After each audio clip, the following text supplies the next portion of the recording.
In this tutorial, we'll be making this simple dress that has a yoke and a gathered attachment. Now I'm using about 3 yards of this Ankara, and I'll first of all fold it into two. You know, the 3 yards, fold it into two and then split it. So more like you're dividing this 3 yards into two. And after I've split it into two, I'll fold it again. You know, the two of them, I'll fold it into two again. So that means you're folding this fabric into 4. So one part of it will be for the front and one part will be for the back. So after folding it, I'll get the length. Now the length of this dress, I want to use 42 inches. I will add 2 inches for the hem allowance. So that means altogether 44 inches. So the length of the Ankara is 45 inches. So, getting 44 inches out of that, I'm left with about 1 inch. So that 1 inch, I will take it out at the top edge here. Okay. So at that point, I'll draw a straight line.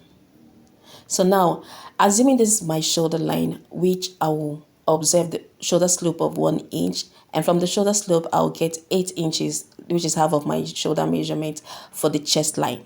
So altogether is 9 inches. So I assume I take 9 inches for my chest line, and I'm drawing an horizontal line at that point. From the chest line, for the pocket opening, I like to mark it at this point. I'm measuring 9 inches. I usually use 9 inches from my chest line. I'll measure it downwards with 9 inches. At that point, I am notching it, so I'll know where to place my pocket. So I'll cut this length of the fabric from the chest line. And for each of this, for the front panel, I'll gather it, and I'll gather the back panel as well. So for the yoke, I took one of that top part, I cut it at the chest line. I took out one part, not the two, and then I folded it into 4. Okay, so now I folded it again like this. So the down part now is folded, and I'll need about 3.5 inches for my yoke. That's the height of it, and then I'll need 1 inch for the seam allowance, half for the top seam allowance and half for the down seam allowance. Now at that point for the up, I'll use 1/4 of the upper bust measurement, and then I'll place it on that upper line, horizontal line, and add 2 inches for my seam allowance. I'll be using 1/2 inch for ease and 1.5 inches for seam allowance. On the down part there, I am placing 1/4 of the bust circumference, 1/4 of the bust circumference plus that 2 inches seam allowance. And then I'll slant what I have at the top line there to the down part and cut it out. At the down part, you remember it's folded, I'll simply slash it open. And then we have this whole yoke for the front and for the back.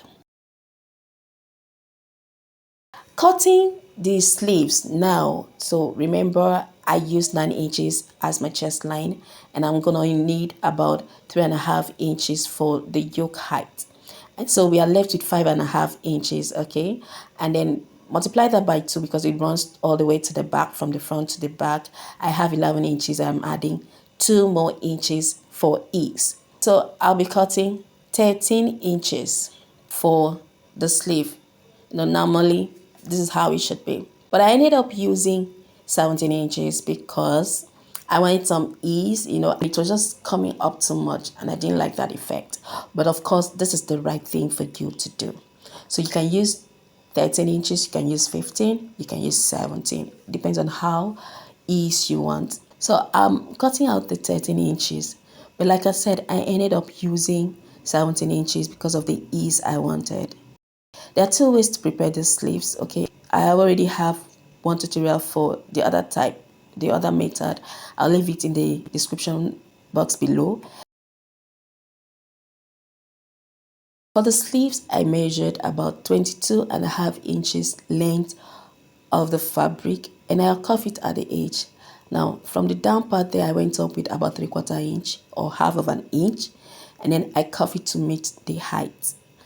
I notched the midpoint because I'll be making gathers, and of course when I'm making gathers I like to get the midpoint so I'll know I'll spread the gathers evenly. I'll double fold the edges to hem it, and then I run loose stitches at the top there for the gathers. So then I'll drag it and tuck in so to make the gathers, and this is for the sleeves. And then I brought in the band. Now this band, I split it into two. Okay, like I said, I ended up using 17 inches. I notched the midpoint, and I'll bring the midpoint of the gathered part to place on the midpoint on the band. At the band there, because I'm attaching it to the main dress, I left about 2 inches on both sides, and the gathers part will stop at the 2 inches. I'll pin it and make it on the other side as well. So now the right side is facing the right side, okay? I brought in the gathers part, right side facing right side, and I place it on the middle, and then it stops at the 2 inches I marked at both ends. I'm going to make sure that the gathers are tucked in properly. I'll bring the second part of the span and then pin it accordingly. And then I'll be using 1/2 inch to sew this part. So you make sure that they align properly and you use 1/2 inch to sew. And after I've sewn this 1/2 inch, okay, I like to top stitch just to make sure that I do not see any threading. Reason why I use this method is because I didn't want to see any threading on top. Okay, so after I've sewn that part and top stitch, I'll tuck in the gathers. At this point, you will need to be extra careful so that when you're sewing on the other parts, you will not sew on the gathered part. So I'll sew 1/2 inch, and that means everything like the sleeves, the gathered part is inwards, and I'm bringing it out like this. When I bring it out, I will need to give this a good press, and that's what I'll be doing for both sides. So after I've given it a good press, I try to mark the midpoint, brought in the yoke that I have cut. Now for the yoke, remember you have 2 pieces for the front panel and 2 pieces for the back panel because you'll be turning it with the same fabric. Okay, so I notched the midpoint for both the upper part and the down part. So after notching the midpoint, I will spread it open like this. I am marking 4 inches from the midpoint. You're placing 4 inches away on both sides, and you bring in the sleeves. Now the sleeve, remember you top stitch, so the right side will have to face the right side of the fabric, and then you bring in the lining part to turn it. Okay, so with this you will sew 1/2 inch and then top stitch. Okay, so on the back panel you're doing the same thing as well. You mark 4 inches from the midpoint, and because I have already sewn one part, this is how you place it. You know, when you bring it and you straighten it out like this, placing the 4 inches away, you bring, just note the way I cuff it. You place it on that point like this, where it is comfortable for you. If it is 4 inches, if it's 5 inches, just place it there. And then you cuff it like this. You see? And then pin it. Now, remember we have the upper part and the down part. So you're pinning this to the upper part. When you pin it properly, you bring in the facing part. Okay, this is the facing part. And then you align it properly. And you'll be using 1/2 inch to sew the sleeves to the yoke. And you top stitch. After top stitching, this is what we have. At this point, before I join the side, I will need to prepare the pocket. After getting the opening of about 7 inches, I'll place my hand just like I will put it inside a pocket, and then create a curve, create a curve from one pocket opening to the other like this, and I'll be adding the same allowance of 1/2 inch all the way around. It's a simple inner pocket, and then after this, when you get it like this, you cut it out. So after getting the pocket, you get 4 pieces of this, 2 for both sides, 2 for each side.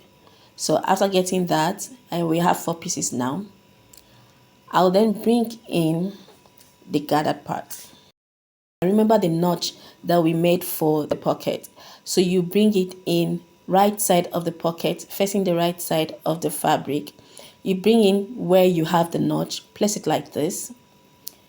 You know, the down part, of course, is the opening. When you place it like this, you pin it, and then you use half of an inch to sew it down and top stitch. So you will have it inwards and it will not be, sticking out. You won't like that. So I'm doing the same thing to this other side, and I'll do the same thing for the back panel. So after I'm done sewing and top stitching like this, I gave it a good press. I'll bring the other half of this gathered part and I'll place it like this. So on each side of it, I'll be observing 1 inch seam allowance. So before then, I will need to align it properly. The pockets all will need to align. Okay, so I'll pin it. I pinned it all the way around. Make sure the two openings align because you won't want a crooked pocket. Arrange it all the way to the length. And when I'm done with that, with aligning everything, I'll be using 1 inch, like I said, to sew. So I'll sew the 1 inch, stop it half inch into the pocket, and I'll be using that half inch I added for the seam allowance. And then when I'm sticking it into the fabric again, is 1 inch inwards, and I'll sew it all the way to the length. I'll do the same thing to the other part. Iron it, iron open, and I'll be attaching it to the yoke. So this is what we have for the yoke. And before I attach, I will, bring the yoke together on each side. Okay, so I'll make sure the midpoint aligns and I'll arrange it properly. I'll be using 1.5 inches for the seam allowance. And that's exactly what I'll be sewing out on both sides. So when I'm done sewing, I will iron it open. So I've already sewn the sides, and this is what we have. So now for the outer part, that part that will face the outside, I iron in half inch all the way around. And I'm cutting out whatever excess I have at the joining, at the side seams. And I'll first of all sew in the half part. It's just like you sew a band to a skirt. So you sew the round side first, the band comes into the round side, and then you use the outer part to just top stitch on it. Okay, so I brought in the yoke at this point. I placed the midpoint to the midpoint of the gathered part, the midpoint of the yoke to the midpoint of the gathered part. I'll pin it and I'll make sure that the seams of the side of the gathered part aligns to side seams of the yoke. I'll pin it like this. I'll sew the bad side first, and then when I'm done, I'll remove the threads I used to gather and iron it just for the neatness of it. And when I'm done with that, I'll use that part that I iron half inch inwards and I'll top stitch it. Just make sure that it covers this first seam that you made. Okay, so I compare this to sewing the band of a skirt, and when you have make sure that it aligns, you sew it with your machine. After that, this is what we have. So if this tutorial adds any value to you at all, give me a thumbs up, like, share. Thank you so much for watching. I'll see you in my next video. Bye.